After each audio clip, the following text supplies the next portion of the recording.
Hi students and very warm welcome to all of you on my YouTube channel Engineers Stop। और आज हम लोग बात करेंगे डिफरेंट शेड्यूलिंग क्यूज़ क्या कौन कौन से होते हैं उनके बारे में। ठीक है, तो वैसे तो आपको सामने ही दिख रहा है there are two queues, ready queue and IO queue, और इसका कैसे कैसे यूज़ होगा, कब इसको यूज़ करेंगे, इसके बारे में हम बात करेंगे। ठीक है, सो आपको सबसे पहले ये पता होना चाहिए what are different state of process. ठीक है, तो आप उससे रिलेट करते चलेंगे तो आपके लिए समझना आसान होगा।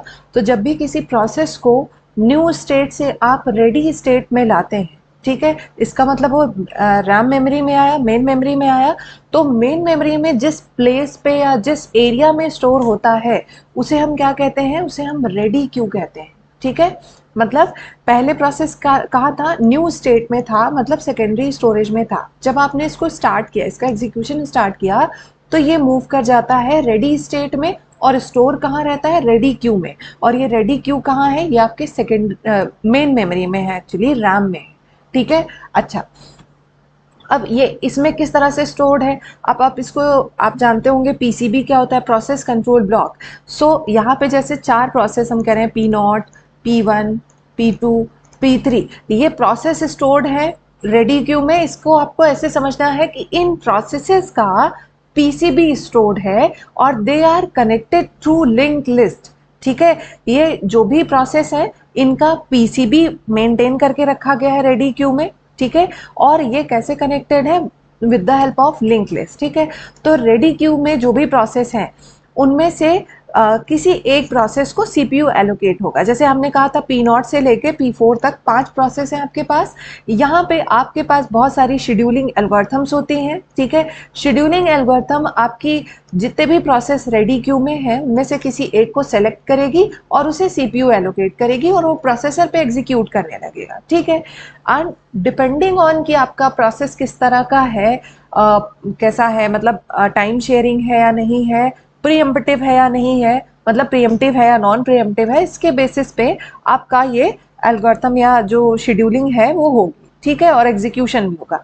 अच्छा, तो शेड्यूलिंग एल्गोरिथम ने यहाँ से एक प्रोसेस को उठाया, उसको सीपीयू को दे दिया। ठीक है, अब अगर उसका काम यहीं पे कंप्लीट हो जाता है तो वो सिस्टम से टर्मिनेट हो जाएगा। ठीक है, अब इसमें बहुत सारे क्राइटेरिया हैं कि किन किन फेजेस से जा सकता है। रेडी क्यू से सीपीयू में गया, सीपीयू के बाद अब ऐसा भी हो सकता है कि किसी भी प्रोसेस को, भाई दो तरह की रिक्वायरमेंट हो सकती है। आईओ, जो आईओ रिक्वेस्ट हो सकती है कि वो इनपुट आउटपुट डिवाइस से कुछ चाहता है, दूसरा कि उसे सीपीयू पे एग्जीक्यूट होना है।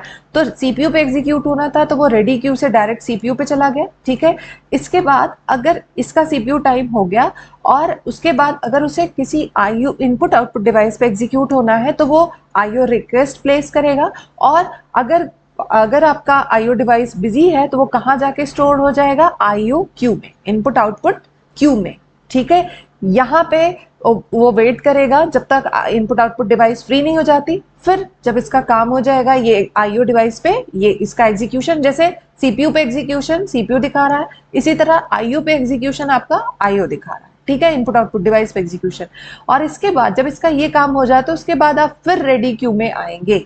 ठीक है, आप यहां से डायरेक्ट टर्मिनेट नहीं कर सकते, आपको यहाँ रेडी क्यू में आना है, फिर आप यहां से एग्जिट करेंगे सीपीयू से होते हुए। ठीक है, दूसरा केस कि आप मान लीजिए आप राउंड रॉबिन शेड्यूलिंग यूज कर रहे हैं या आप टाइम क्वांटम यूज कर रहे हैं, जैसा आपने टाइम शेयरिंग सिस्टम में के बारे में जाना। मान लीजिए आपने जो टाइम स्लाइस दिया था, ठीक है, ये आपने जैसे मैं यहाँ पे कह रही हूँ कि हमने यहाँ पे राउंड रॉबिन शेड्यूलिंग लगाई। ठीक है, राउंड रॉबिन क्या करता है, वो हर एक प्रोसेस को टाइम दे देता है, एक फिक्स टाइम स्लाइस होता है।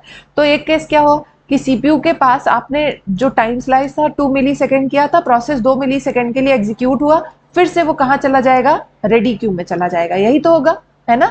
तो प्रोसेस आपका फिर से कहाँ चला गया, रेडी क्यू में। कब, जब आपका टाइम स्लाइस एक्सपायर हो गया, फिर रेडी क्यू में जाएगा, फिर वो एग्जीक्यूट करेगा जब उसे चांस मिलेगा, फिर से वो उसका टाइम स्लाइस एक्सपायर होगा, बाहर आएगा, रेडी क्यू में जाएगा, एंड सो ऑन। जब इसका काम कंप्लीट हो जाएगा तो ये यहाँ से एग्जिट करेगा। अच्छा, जब प्रोसेस जब एग्जिट करेगा तो जो उसका पीसीबी मेंटेन करके रखा हुआ है रेडी क्यू में, उसे भी रिलीज कर दिया जाएगा, प्रोसेस कंट्रोल ब्लॉक को भी फ्री कर दिया जाएगा। ठीक है, अब आते हैं हम एक तीसरा पार्ट जो आपको मतलब सारे एंगल्स में, देखिए आपको क्यू क्या कहाँ का मिला, एक रेडी क्यू मिल गया, एक आईओ क्यू मिल गया है। ठीक है, अच्छा, इसके बाद नेक्स्ट आपका आता है फोर्क का चाइल्ड। यहाँ पे क्या है कि आपका फोर्क सिस्टम कॉल आप लोग अगर जानते हैं तो ये क्या होता है, अपना कॉपी क्रिएट करता है, किसी भी प्रोसेस का कॉपी क्रिएट करता है, या आप कह लीजिए चाइल्ड एलिमेंट क्रिएट करता है, चाइल्ड प्रोसेस क्रिएट करता है। ठीक है, तो आपने आपका इस प्रोसेस का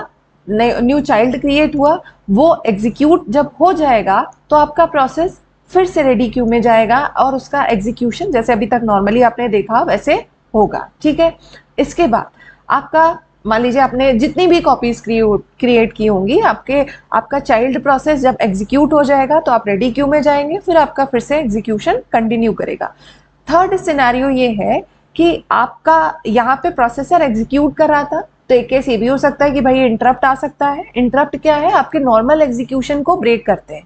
ठीक है, टाइप ऑफ इंटरप्ट पे डिपेंड करता है कि आप उसे तुरंत हैंडल करेंगे या कुछ देर बाद, बट आपका जो इंटरप्ट होता है वो कभी भी आ सकता है। ठीक है, पर जो सीपीयू है जब इंस्ट्रक्शन को जिसको एग्जीक्यूट करता रहता है, जब वो कंप्लीट कर लेता है तब वो इंटरप्ट को हैंडल करता है। ठीक है, तो जैसे आपका प्रोसेसर कुछ एग्जीक्यूशन कर रहा था, इंटरप्ट आया, तो उस इंटरप्ट का भी हैंडलिंग होना चाहिए, उसके लिए भी आपको सर्विस टाइम देना पड़ेगा ना।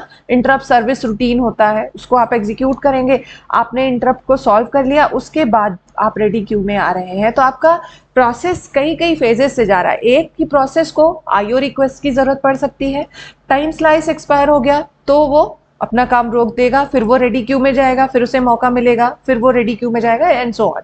अगर उसका कोई चाइल्ड प्रोसेस क्रिएट हुआ है यूजिंग फोर्क सिस्टम कॉल, ठीक है, तो वो चाइल्ड एलिमेंट एग्जीक्यूट होगा, फिर रेडी क्यू में जाएगा, फिर उसका एग्जीक्यूशन होगा। और एक केस है कि अगर आप इंटरप्ट जनरेट हुआ है तो उस इंटरप्ट को हैंडल करने के बाद आपका प्रोसेस फिर से रेडी क्यू में जाएगा और फिर उसका सीपीयू एग्जीक्यूशन करेगा। और आपको समझना यह है कि जो रेडी क्यू है ये लिंक लिस्ट ऑफ प्रोसेसेस को मेंटेन करके रखता है, और प्रोसेस का आप ऐसे समझिए कि वो पीसीबी, इसका link list of PCB, process control block. ठीक है, so that's all about CPU scheduling queues, right. Scheduling queues क्या क्या है, और अगर आपको समझ में आया हो, आपको आइडिया मिला हो क्यूज के बारे में, प्रोसेस के बारे में, तो आप मेरे चैनल को सब्सक्राइब कर लीजिएगा, बेल आइकन को प्रेस कर लीजिएगा और लाइक बटन को प्रेस करिएगा ताकि फर्दर वीडियोस के नोटिफिकेशन आपको मिलते रहे। एक्चुअली फर्दर वीडियोस के नोटिफिकेशन बेल आइकन को प्रेस करने से मिलेंगे। Fine, thank you guys, keep watching my videos, bye bye, take care.